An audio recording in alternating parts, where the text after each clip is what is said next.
Hi everybody, welcome to the cave. I'm the caveman and I'll be your tour guide.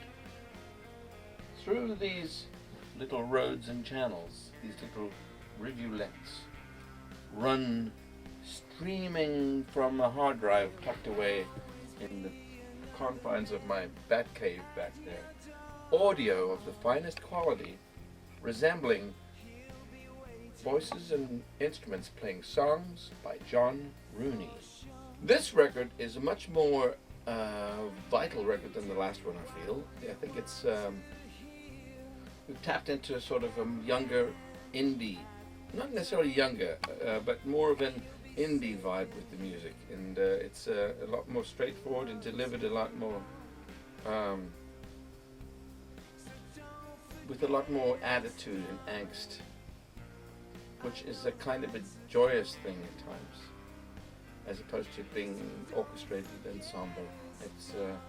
It's designed to jump out and take you by the scruff of your neck, shake you about, wallop you against the wall, and then excite you, whether it means to make love, to brood, to dance till the early hours of the morning, to go and milk a cow. All these things it's designed to do. I originally was going to use a similar band to the one we used to cut the previous album, and then I decided to simplify it and make it a little more vibrant and to exclude the keyboards in the recording, so it sounded more like a 1960s recording, without the keyboards, like the Beatles playing live.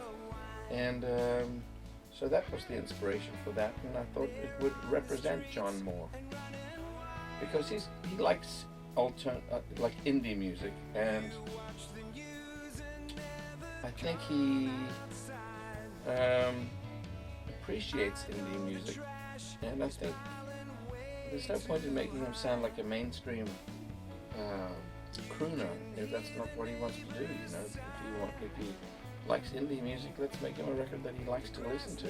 No, I like to use two guitar players because I'm a big fan of stereo, new modern technology, and I like the interplay of the guitars. I mean, a lot of those early 60s recordings, have both either very wide stereo or in mono, and Mitch Easter, of course, produced REM, and their recordings were always very mono recordings.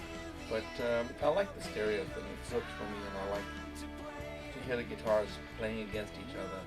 And oral experience has always been something that intrigues me about music. I like the way things sound. So I'm not about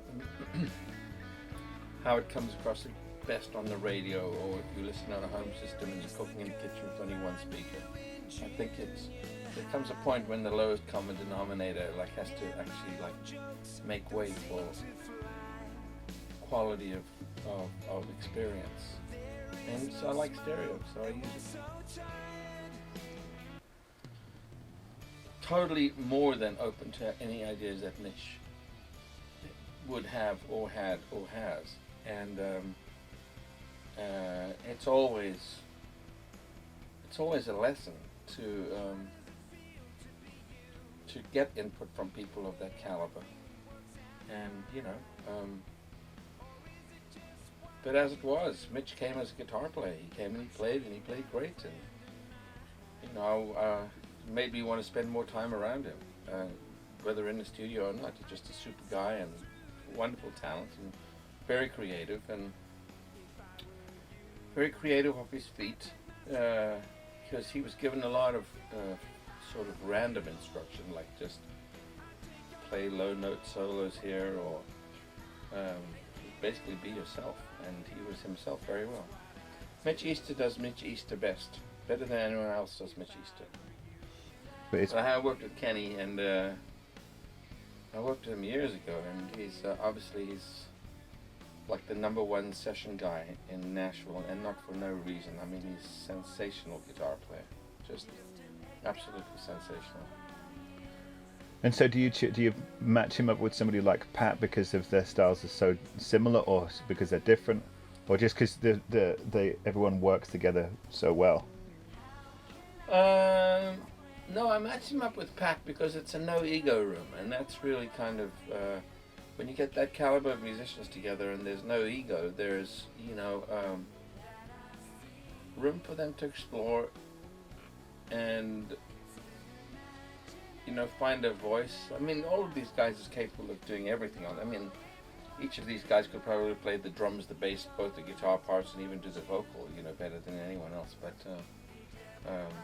it's just an opportunity to find that real cool dynamic that is music happening live, where people find holes and push and pull each other, and all of the things I like about live music is what happens when you get these players on the floor. And you had Greg and Anton both playing on Joe's last record. So was it easy to pick up one from the other when Anton had to leave and Greg came in and filled his shoes? Are they similar players, or? No, they're not similar players. They both have their own styles, and they both have a slightly different pocket. I'm guided a lot by what they're trying to represent, what they're trying to portray.